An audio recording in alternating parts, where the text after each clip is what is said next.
Would like to welcome everybody to the DJ Talk Podcast Show. I'm your host, DJ Legacy. Today's guest is one of my good friends. This man has dominated radio in the Tampa City market, okay? Tampa Bay, if you know Tampa Bay, Ybor City, this man has dominated with Wild 98.3, okay? Now, without further ado, I'm not going to get into it because if I give his resume, we're going to be here the whole entire damn show, all right? He's been on radio for over 10 years. He knows how to rock the crowd. One of my good friends, DJ Black Amount. What's up, man? How you doing? How's everything? First and foremost, thank you so much for allowing me to come on to the podcast. Like, it's been a long time coming. I appreciate just being here. I appreciate just going ahead and telling my story, what's happening. I mean, a lot of people going to want to understand, like, what it takes to get to do this route. Correct.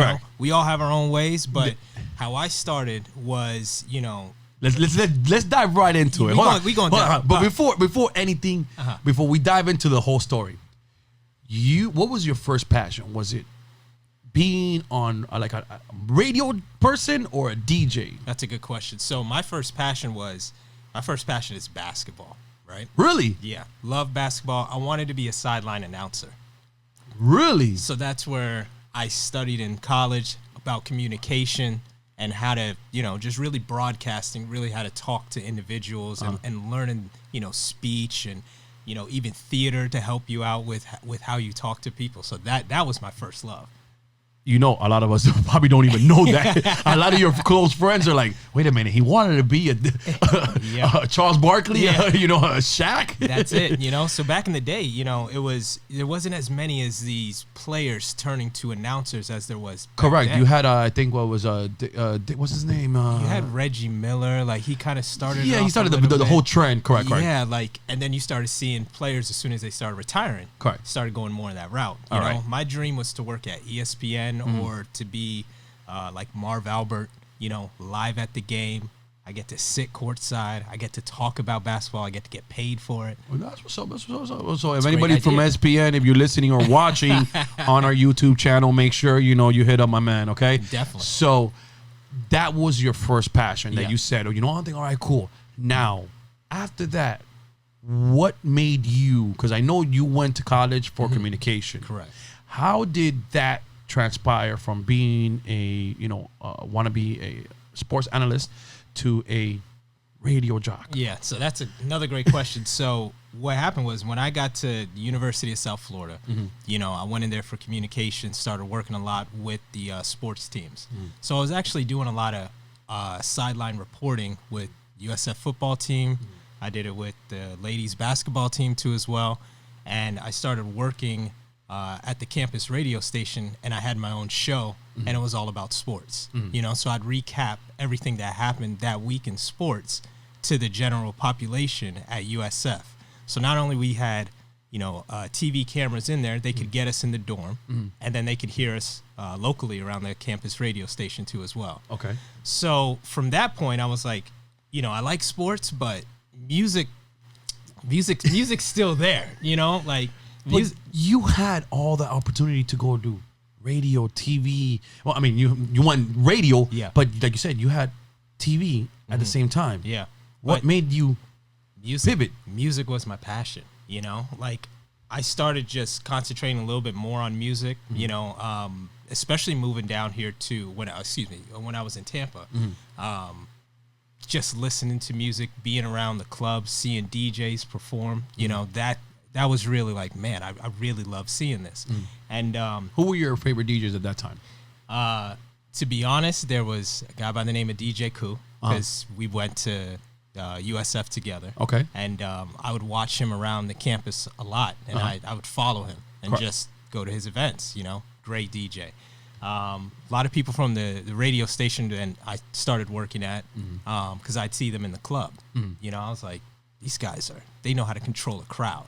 And that's really where my influence started happening. And, so from my sports show, I started turning to sports and music and then kind of open topics. So I'd bring in some of my friends, from school, basketball players, people in fraternities. We just sit there and talk. At the college radio campus? At the campus. Okay. So now we're talking about sports. We talk about music. We talk about events, things just going on. and it was called the Got Game Radio Show. You know, That was a pretty catchy name. so but the game was about everything. You know, and from that point, music just started becoming a little bit more of a focus. Okay. You know, and I ended up working there at the radio station longer and became, you know, one of the music, I guess you can call it like a music manager or music director. Kind of like the PD. Yeah, correct. PD, some people, you know, if you're new to the show, PD is a program director, right? But we have a lot of DJs and a lot of people that are in the business. They already know. They're like, yeah, Legacy, why are you saying that? This is for the new followers, Exactly. okay? So you were more of the PD for that. Now, another question I want to ask you did you guys have that freedom? Because now, you know, you had to like report to the college dean, let them know what you're doing, this and that. Did you guys have the opportunity to just like express everything free without any, you know, guidelines? Hey, you guys cannot do this. You guys cannot do this. You guys cannot do this. You know, for those people that are doing it for college, you know, let's just say we have some listeners that are doing it for college. Okay. What will be an alternate route? You know, because you don't want the dean. You don't want to do something and the dean gets upset. Yeah. Correct. So, what avenues? What path you took to, you know, accomplish that goal? So when I was the urban music, you know, director, you know, and then we had actual PD above us too, by the name of Kendra Watkins. You know, he was the one who gave us the freedom. We didn't have to really go those routes that you're saying right back then. Now it could be a totally different thing. Like that was its own kind of division. So we ran the shows. It's your show. You do whatever you want with it. Just keep it fresh, keep it light. You know, make sure people are tuning in. Which is crazy. You know, I don't mean to cut you real quick. Which is crazy. A lot of people start off college radio. You know, the guys from Rolling Loud. You know, their first concert was big because of the Miami on campus radio station. Yeah, I mean, use your local universities as much as you can. They have the equipment. Most of the time, people don't want to explore it enough to try and use their equipment. They had free equipment. At the time, I was actually interning at a radio station too. Oh, excuse me, I wasn't interning there yet. I had friends that were working at the radio station. Which one? It was Wild. Back then, it was Wild 98.7. Which is the one that you first started at. Which is the one I first started at. Correct. So, you know, I was able to talk to them a little bit about what they do during their shows, things like that, so I can incorporate it into mine to make it fresh, make it good. You know, I just wanted excitement around my show. What keys, ideas did they give you as a new up-and-coming person? Like, for the new followers and new listeners, what was, hey, you should do this, you should do that? What was something that you could probably think and say, hey, they told me to keep it this way or do this? It was the first thing I always remember is be yourself. Okay. Don't try to be something that you hear somewhere else. Okay. Be yourself. Have fun with it. You know, keep it relevant. You know, make sure that you know what you're doing when you're talking. Okay. A lot of the times, you know, back then it was more about my speech. You know, it was the it was the you know, stuff people don't like listening to. Yeah, I know, but a lot of times, you know, nowadays everybody do it. So just be cautious of, you know, Correct. how you're presenting yourself, because how you're talking and how people perceive it are two different things. Correct. You know, so a lot of that information it helped me out just in order for me to, you know, allow me to speak correctly. Okay. You know, but at the same time, they listened to it. They said, this is good stuff. What you're doing, just keep it up. You know, you're talking about relative things. You're talking about things that are happening now. For my situation, it's college. What's going on in college that's gonna have people listening? We talked about sports. We talked about events that happen. I had a lot of fraternity brothers come in to the radio station to come talk. Just talk about what's going on with your fraternity. How are we helping out the school? That's what people want to hear, you know. And we had glass all outside the whole studio, so people would come by and they would just stop and just listen to hear what is happening at our school, what event is going on that, you know, back then internet's still kind of getting going. You know, we had the dial-up. Exactly. Stay off the phone. You know, like, who's on? Can I use this, please? Yeah, exactly. Like, my AOL minutes are running out. Like, I need a new CD. Like, you know what I mean? Like, but that's how it was. This is before Apple Music. Like, some of the kids have no idea the struggle, you know, before that. You know, like, you don't have an iPhone. You don't have texting going on. Exactly. You don't have Facebook to see the event. Right. Actually, we didn't even have MySpace. You know, we didn't have MySpace. How do you know what's going on around the campus? Correct. you listened to our show Uh-huh. and you knew what's going on around campus. Correct. That's what I wanted. So we were able to really just put a lot of thought into it. Correct. You know, we had a list of topics we were going to cover that day. We incorporated music into it too, okay? Because I was an urban music director. Then we gonna play the latest CDs that are coming out, or the latest music, you know, edited, of course, you know. But that's people enjoyed hearing that. It was just, you know, it's just what college kids do. That's Correct. Listen to music, study what's going on in the nightlife. What else do you need? And they loved it. They loved it. Correct. You know, so that was really my start. And from that point, that's when, again, you know, I started incorporating a little bit more music into it.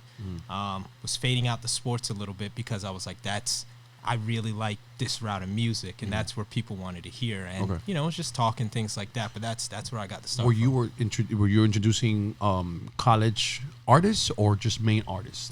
So from that time, it was actually both. So you were getting a following, Correct. building a following with, you know, local talent. yeah.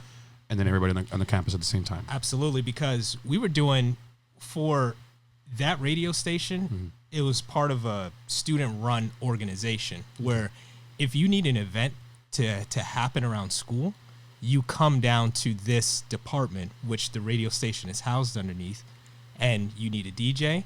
They can rent you out. Student a DJ. government, right? Student government. Okay, there you go. SG, There you go. Correct. Yeah, I was like, wait a minute. Oh, wait a minute. I know, I couldn't think of that. I didn't want to say I couldn't think.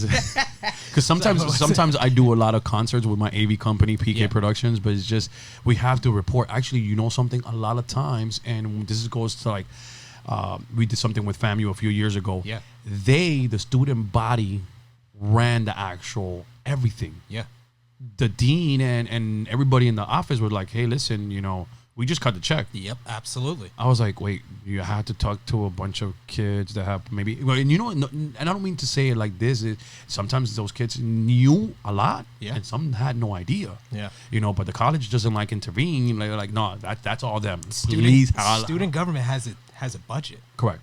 And they're allowed to do whatever they need to with Yeah. the budget. Like we had concerts there, we had Flow Rider there, you know, we had Which you were part of for a I was while, part of, correct? correct. You know, so I would see how concerts work, what it took to get an artist to come down, you know, the writers, everything. You know, so it was very interesting to like just sit back, and that kind of spurred me to want to do more outside when I got done with college. You know, what college is coming up soon, or you know, I'm getting my degree. What else is out there? Where can I go to continue this route?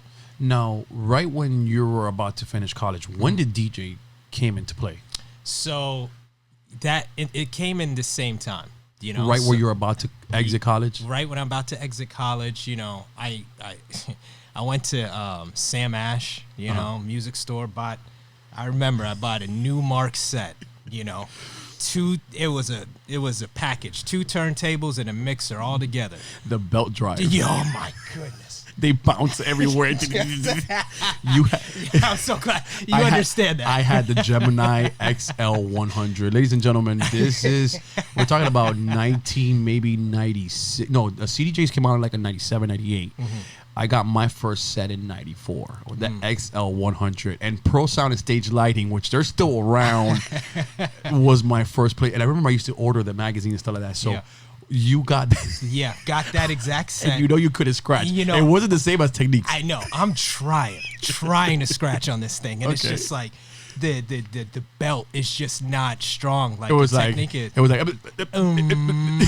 and speed back up. I was like, man, this is not how everybody else is sounding out here. Correct, What am correct. I gonna do? But it gave me the tools to practice. You know, like because we were getting a lot of vinyls into. We're getting a lot of vinyls into the campus radio station. So I had now vinyl to take home and go practice it on my set. Did you reach out to to those people that right now are doing stuff? I know you had a lot of connections with record labels at the time, and our time was different. Yeah. You know, and me and you, we had to find that rep. Yeah. And find that whoever distributed the vinyls. Right now, like let's say, because of course, you know, you dealt with the radio station in the time, but at that time, what was your biggest challenge? Did you went and picked out the scout of the record label, or did you reach out to the label themselves? Because you were already in radio for the college. Yeah, so it was a little bit of both. Like there was a lot of reaching out I had to do. I had to, because you know, first they they catered more to colleges back then too. You know, college radio was a big thing. You know, especially the size of USF. What people don't know, USF is one of the biggest colleges in the nation. Yeah, they're really huge. If people don't. Everybody thinks it's UF, and I'm like, yeah, Exactly. Gators are big, but Gators only big because of the the football, but the they don't- campuses, yeah, the they're huge. campus, the amount of people that attend college and go to USF, Correct. large. And you guys were a party college. Let's just be realistic. It was. All right, let's just You be know, realistic. it Let's was. just It was. let's just. You guys are like a FAMU or just of Central Florida. Yeah, FAMU is the party of the North. Exactly. You know, you guys were the party area of Central Florida. Because Exactly. I mean, UF does thing, but not Yeah. to the magnitude that you guys. People, You guys, it wasn't a gathering. You guys had you guys had a gathering, but it was a massive gathering. yeah, people don't realize like the magnitude of USF. People relate your school to, maybe how old it is or your Their football programs, prestiges, trophies, et cetera, things like that. So people start hearing more about USF the more we won football, and they hear more about Tampa the more things came into Tampa, like Super Bowl, things like that. Did you do a lot of so now that the college was getting known about football, were you guys involved in a lot of the games, doing a lot of the parties and stuff like Absolutely, that? absolutely. Okay. What has been, if you could sit back and right now say, what was been one of the best moments of that where you did in the college football games and then the concerts? Yeah. Because the concerts are another monster. Everybody goes to regular concerts, in their own amphitheater, their own arena. But college concerts and homecoming concerts, that's nailed it not a on the head. 1 day thing, not a 2 day thing. Some colleges do it for like 2 weeks. Yep. So You nailed it on the head. It was homecoming. Homecoming was our biggest time. We would have, again, they partnered with student government because we had to get the people to get the stage together. We had the DJs to put and to have the music go on. correct. They came to student government. So You were involved in that, and as I well. was involved. So we'd have that all set up. We'd go DJ out there at those college games. Again, shout out to my brother DJ Koo. He was the main one out there. I'd be following up support. We bring our equipment. I mean, huge stages, huge speakers. Like that's where the passion really started coming from. And that I think with those, that's people are coming by. We're handing out stuff. As far as our station was WBUL, so we would handing out. I can't believe you remember that. Yeah, I know. It's ingrained in my head. 16:20 a.m. Like it's an AM station, but we, I don't even remember what I ate, like not even this morning. And you remember that like it was like, yeah, I'm like, wait, what? That's my love. Like that's where I a lot of this passion came from. But that's homecoming, doing these different events. Like we were the people you turned to when you wanted to have a party. Favorite artist that you worked with when you went to college? I would say it was Neo. So Neo. Before he, But Neo at that time he was just becoming popular with just Sexy becoming- Love. Yeah. So people didn't. He came on campus, had a sit down, had a meet and greet with everyone, signing posters. Nobody knew who he was. Matt, cool guy. I mean, I respected him so much. I was like, man, this guy is chill. Like, you don't, he wasn't at the status he's at now, but it's just like you see people back in before the fame hits, and it was just like this guy he's a nice guy, he's chill, but I would say definitely him. Neo. Yeah. All right. So check this out. I know. Let's remember that you had a great experience with him. Now, after college, what made you go into radio? I just had a love for it. I said, I know I can do this at a higher level. Challenges you had getting into the radio station. Man, the thing is that we want people to know what other people's challenges, because everybody has, we all have the same path. Yeah. Well, we have different path, same location we want to get to. Yeah. But our path is different. But some of us may cross. So I want people to understand, like, what was your challenges? Did you? Because I had a guest a few weeks ago, well, a few shows ago. He said that his challenges was, when he got in, it was he started at the bottom. Like I'm talking about interning, and then nobody took him serious. Yeah. What was your challenges? So I'll start off with the first one. The first challenge Just was throw them all out. Yeah, Because we want people to know to what understand what it correct. takes. Correct. The first challenge was getting a hold of people at the radio station. That was the first challenge. How is that a challenge when you guys had also the radio stations going into the college?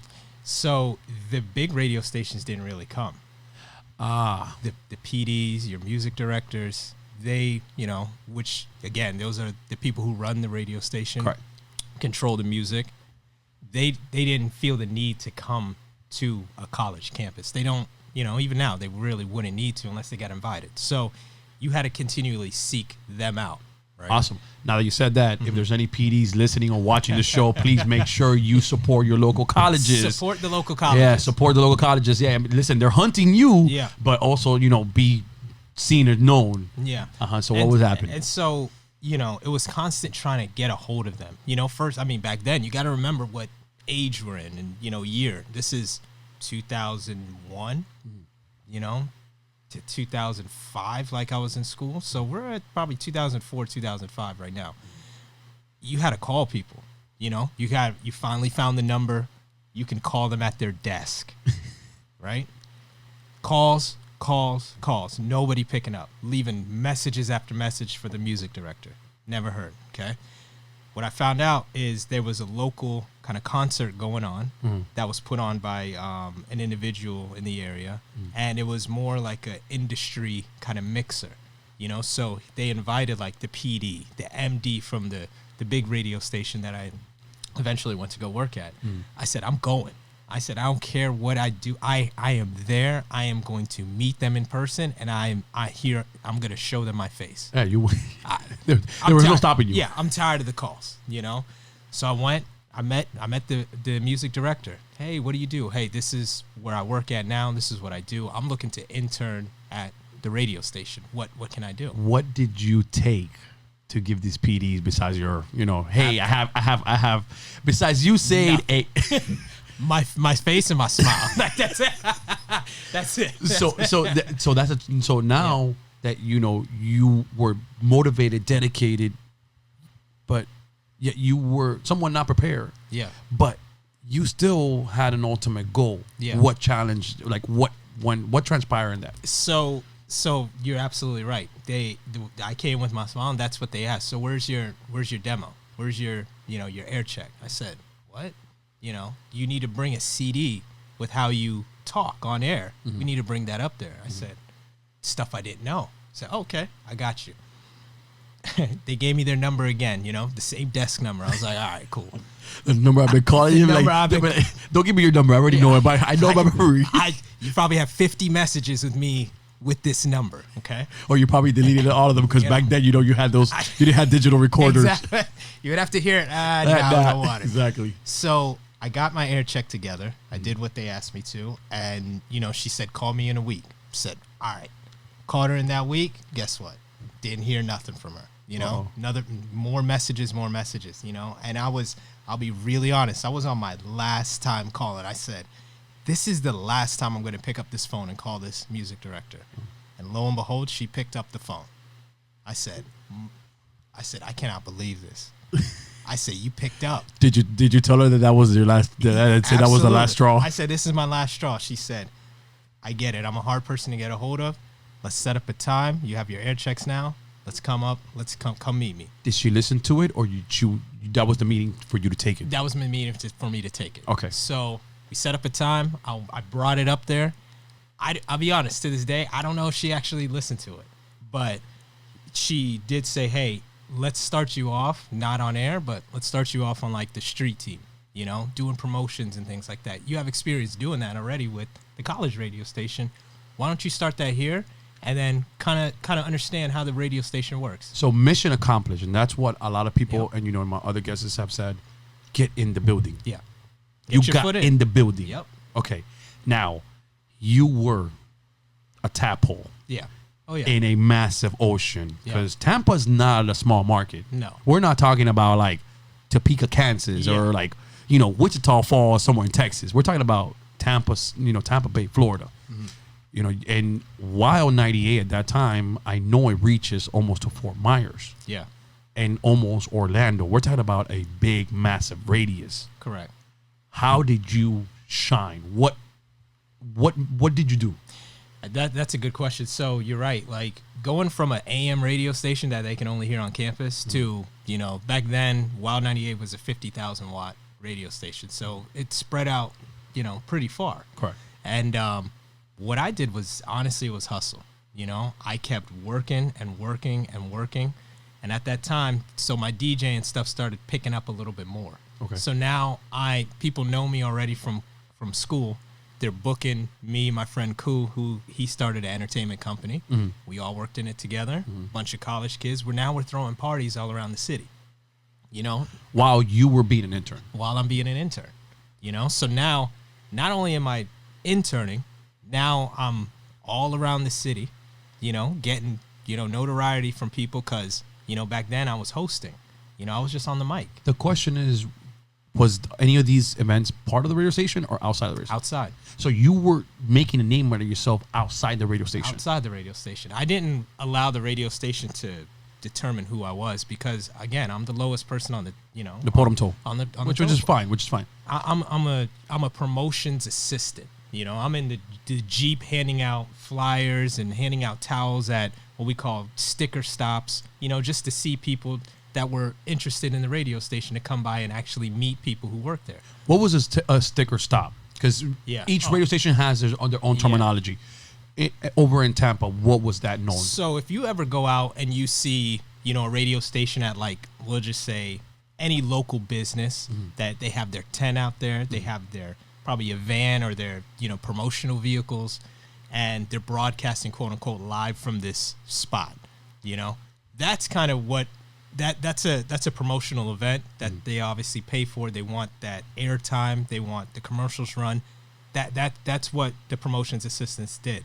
We'd go out, make sure the event was good, make sure we're doing everything we can to try and draw attention to whatever local business that we were at that day. So that was essentially my job. That's all I had to do. You were the internet without the internet. Correct.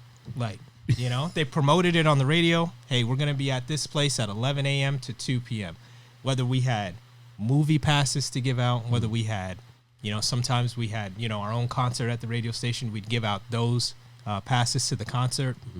Or eventually we would even sell, those passes at these quote unquote sticker stops, or promotional events. So that's really what my job was about out there. Now, it was, I seen the grind. They see me grinding. I took as many of those, That's what I want to know. Yeah. When did they realize that they had talent, a hidden gem in you?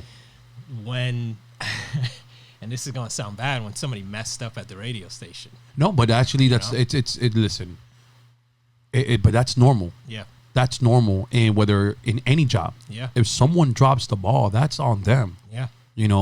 You just do your best as you can. Of course, do not drop the ball. Yeah. So somebody else, made a mistake, bad day, whatever. They were, whatever it was. Mm-hmm.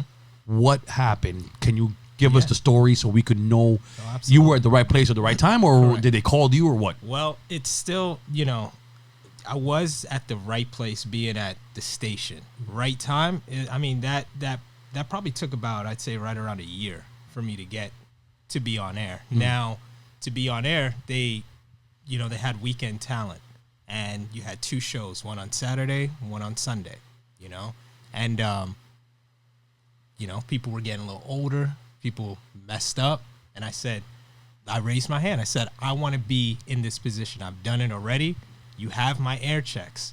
I can make more if you need me to. Mm-hmm. What else do we need? But also, I don't want people to be, turned off that even though they're a little older, you could make it to any radio station. Correct. All right. Some markets, just have some, requirements, some guidelines, but don't feel that, hey, you're 40 years old, you can be in a radio station. I mean, we're not saying that you might be in a New York radio station. You never know. Hey, but don't feel like, don't close your door, because you're like old. But let me rephrase that. No.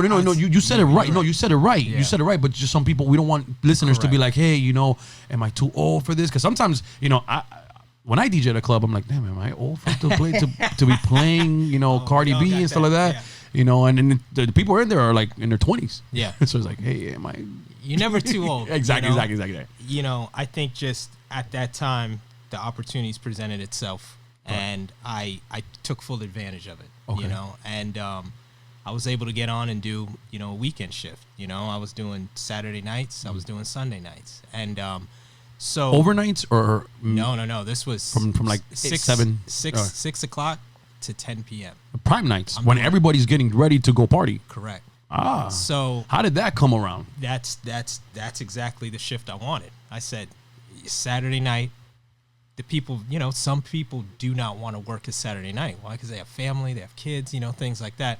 At that time, that wasn't, you know, I didn't have that, you know, that wasn't even a thought. I said, this is where I need to be. This is what I want to do.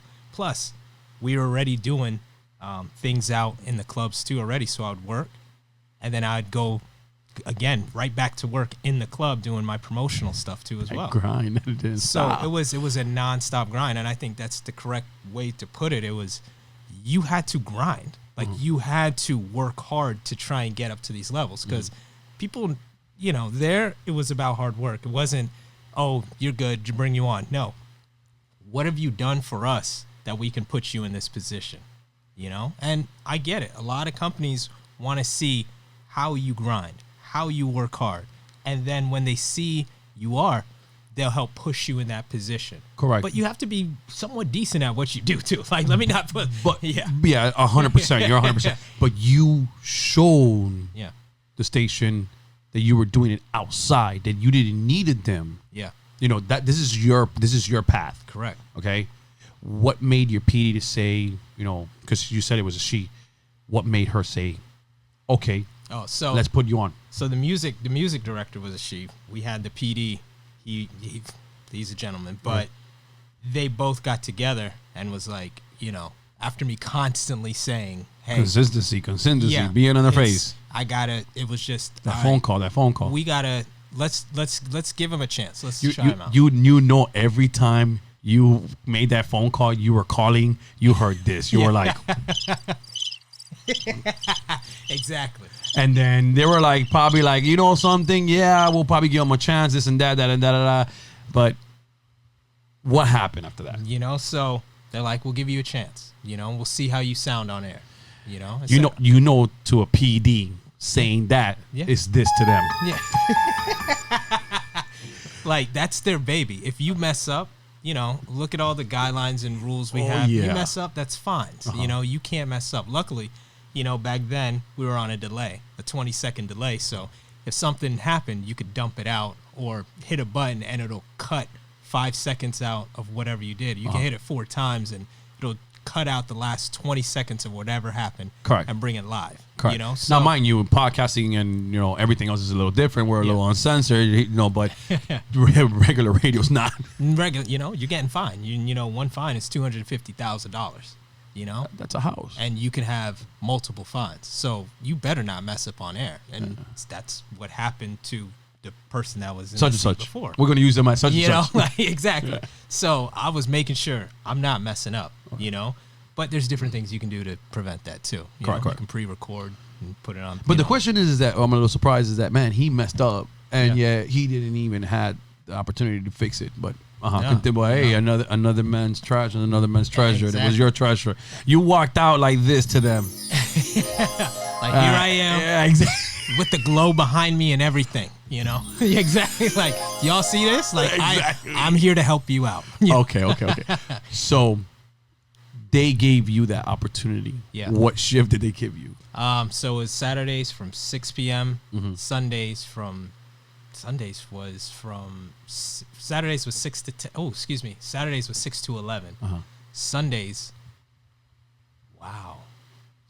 I have to think that. Now, mind you, he Yeah, hold on. remembers the Hold on. call time, the call station ID, the shows. He remembers everything, but he cannot I can't. remember the first shift he got.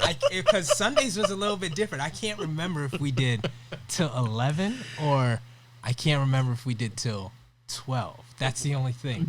It was a party time. It was, you know, it's a Party Sunday time. night, but it was important because at that time I was working, you know, we had, again, Sunday was a mix show at nighttime too as well. And you and Cool were doing it, right? Or it was you and somebody else? Yeah, so Cool was outside the radio station. So I was on air, so I was behind the board and everything like that. And then we had the mixers come in from the radio station to do a mix show. Correct. So we had one every Saturday from 8 to 11. And then I'm pretty sure on Sunday it was from like 9 to 11. Okay. You know? So people would want to listen in more, right? Why? Because they're getting ready for the club. Correct. You know? They're getting ready. Sunday, not much going on. We played our show, and me and my brother, DJ Christian, we played new music. So we broke music at that time from 9 to 11 because it was kind of outside the normal hours. That's a really, really, really tricky technique you did, because you had to run. Nowadays, you have to run everything by the PD. Yeah, the PD. Especially as a DJ on radio, yeah. you and I. How did you get away with that? Because the PD asked us to do it. Sometimes they would be like, "Hey, this is what you're playing. Yeah. Make sure that you don't go out of this. Because You're you have a bye right. week. Some artists have a bye week. And to some people, if they don't know what the bye week is, that the station does not play the artist for that week. Some people don't know that. So how did you guys get through that? The PD gave you the gave thumbs us the up. green light, because Christian back then, was well known in Tampa and DJing before he even hit the radio station. So when he hit the radio station, he would always get all the exclusive music. And again, back then, we're in the mix between vinyl, CDs, and MP3s are just starting to kind of get that little push. So Stanton final scratch before Serato. Exactly. Which I was telling everybody a few shows that Stanton was actually the first program to be DJing. But virtual DJ, back then before Serato, because Serato beat everybody to the patent. But Serato just we'll talk about that later. But that they took over the game, they ran it. But you had a lot of platforms out there that were just coming on board. But Christian, they allowed him to break a lot of new music. And the ratings for that show was good. People between him and his music and us and our dynamic on that show, people tuned in. They wanted to hear us. They wanted to listen to what we were doing. What techniques if there's any radio jocks right now listening to this, what techniques do you recommend or will you say that has worked for you in the past? I would say, again, with me and him, it was more about our chemistry.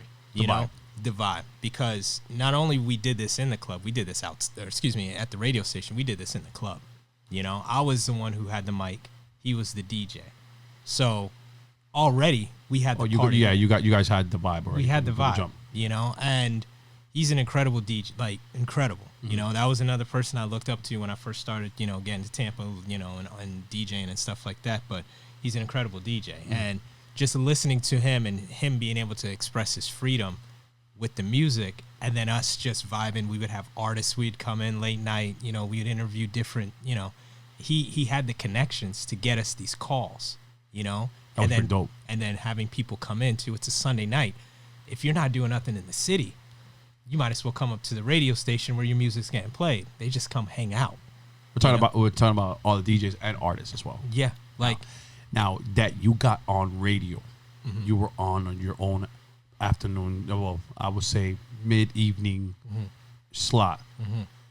What made you change to the other slots when you already were dominating that? It was, I think for me, that was prime time. I love that. I love that time. I was working so much to make sure the weekends were it for that radio station. I wanted people to know who we were, but at the same time, now I'm getting, I'm DJing myself a lot. I'm getting booked, to go DJ. That was my next area I want to take it. Because you were already on radio, you had DJ experience. Yeah. When did you say, okay, I'm going to hit the DJ now full force? Now that I have radio dominated in my right corner. Yeah. Here's my left corners, DJ, my turntables, my CDJs, whatever. What made you just say, I'm going for it? I think, to be honest, was my own popularity. At that time, it worked out for you. It worked out for me. People knew who I was because they heard me on the radio. Correct. They see me doing clubs, whether I'm doing it with the radio station or doing it outside. They know who I am from that aspect. I said, okay, talking's great, but I want them to see my DJ skills. that's the route I want to go. Were you allowed to DJ I on the station? Yeah, so I wasn't allowed to do both though. You can't be on air, and you can't at that Which time. is crazy. And now, now they want you to do as much as you can. Correct. Now it's like, no, you were the radio, you were the host, Exactly. the DJ. Yep.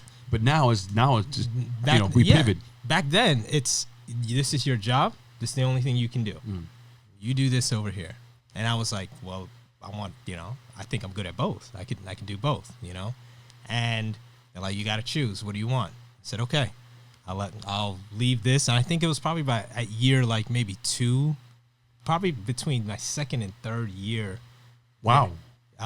Doing on air, Uh-huh. I stopped, But you were still in the station. but I was still at the station. Correct. And then I became a mixer, Correct. and then that's when things started really taking off, because it was just like people knew who I was.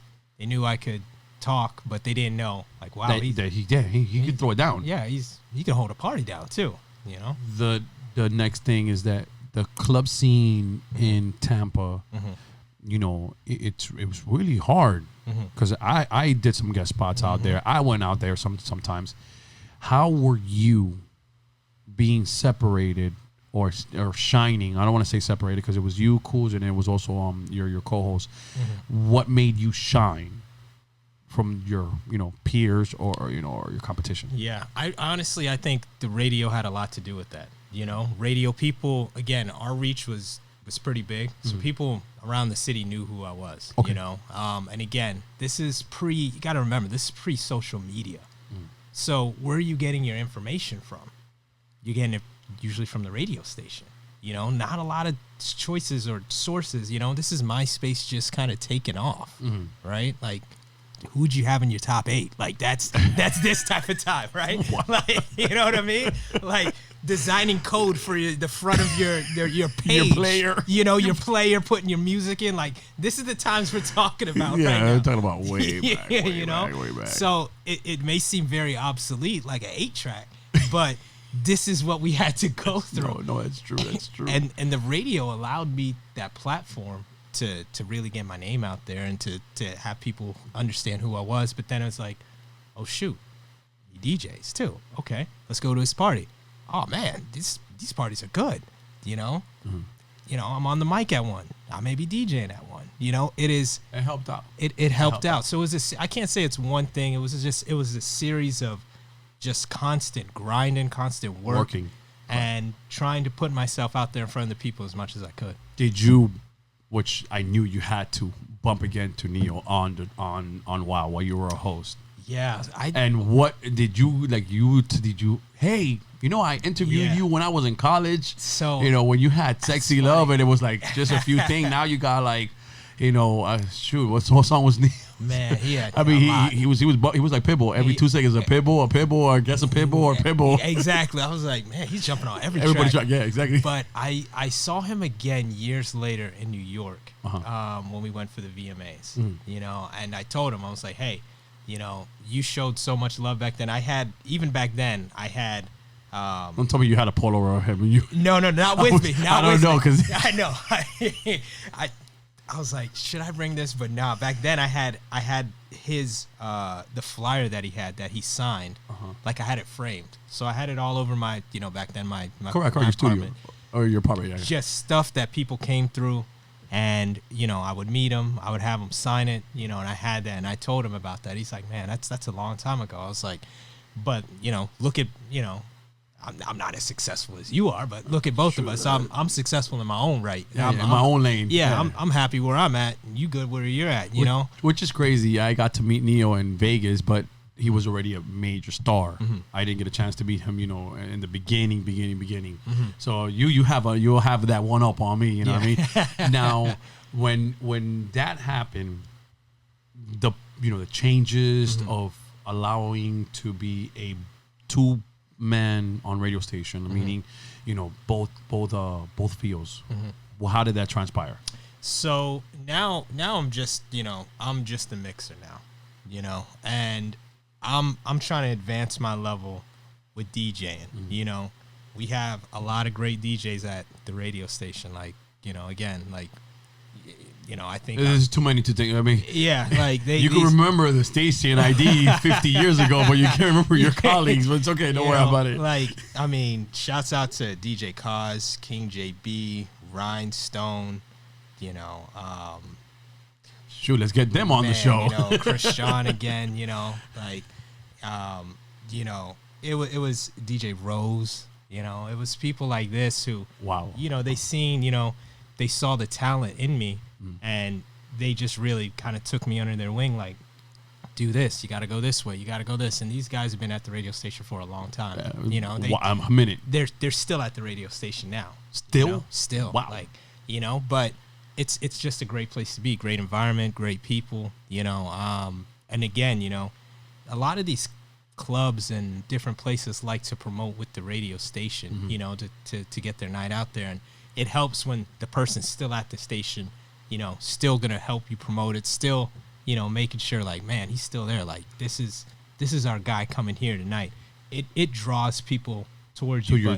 But again, to answer your question, it was a lot of work, man. Like, it's just a lot of grinding, a lot of just hustling you had to do. And that's all I did. I just stayed busy. I stayed focused with my craft. And networking. I just tried to network with every single person I could. Worst experience on radio? That's a good one. That is a good question. Because everybody, a lot of listeners like, oh yeah, these guys are, some of them are perfect, some of them make mistakes, but when you listen to somebody who's been like, damn, what is the worst experience? Yeah, I think that, I wouldn't say I had like one that kind of topped, Please don't tell me it's Tyga, because everybody has a bad experience with Tyga. I never met him. I would love to. But I think one of the things that just being on radio and we had artists to come, up to the station, I think my worst experience is just having a bad interview. Because people, for some reason, we're here to promote your song, your album, right. Whatever. And you want to kick back and just not really talk. Now the question is, who is that person? Yeah, I ain't gonna say no names. Kanye. There was I know it was a lot of people, and it was we're not saying no name. We ain't saying no names. I'm just like, what I would just say to myself, people would beg you and call you and text you, do all this stuff to try and get somebody at the station. You finally get here, it's like, what was the point of having you here? Okay, now that is a good subject. What did you do when an interview was not going really well? Like, you gotta take over the conversation. Is Correct. What you do. If you hear, me, I have no problem talking, right? Correct. And I can understand when things are going left and going right. I have my schedule or my list of questions I'm gonna try and touch on. Correct. If that's not working, it's time to improvise, or it's time to cut this thing short. Me and at the time it was Christian. Me and him knew each other. Either we're going to commercial, we're getting out of this, or go play some more music, because this ain't it's not vibing. It's not vibing. And that's our show. That's our ratings. And I listen to radio all the time. Still, people don't want to hear bad radio. Like, you have so many options. a lot of. But remember, it's not you guys. Yeah. Sometimes those artists don't want to be bothered. They had a bad day. Correct. There's an artist that a person took a picture from them, and the artist was walking away, and he lost his cool. Yep. And then beat up the poor guy that took a picture. And I was like, if you're watching TMZ, you know who it is. But artists have bad days. Yeah. Artists, and they're entitled to. They're human beings. We all have bad days. I was just trying to understand, because everybody's had bad interviews, and we want people to understand and learn. What did you do? Cut it to commercial. What was your go-to, you and Sean? Kind of the tactics. I mean, basically, some people would answer questions. You can't really ask that, one response type of question. Is it dark outside? Yes. Yeah. You can't ask those type of questions. And if you feel sometimes the conversation is going that route, you've got to control it to understand. Okay, it's looking like this is going to be just a one quick response type of situation. Understood. What can I do to make this person open up? You hit him with something maybe a little bit personal. Correct. This goes back to your research, your studying. This is your preparation on this interview. you got to know things. If you drop the ball, you're gonna end up like that guy. You know what I mean? And then you don't want to do that. You know? You'll be like, oh well. Yeah. It's you can't be the one that has a lack of questions. You have to be prepared so much that you already think that this type of situation is going to happen. Mm-hmm. How am I going to navigate out of it? You know, and again, this is not something I just did the first time I, did interviews. 100%. You have to, once you start getting into the routine, you understand, okay, like you said, people have bad days, it's late, it's on a Sunday. Yeah. You may not want to do this, exactly.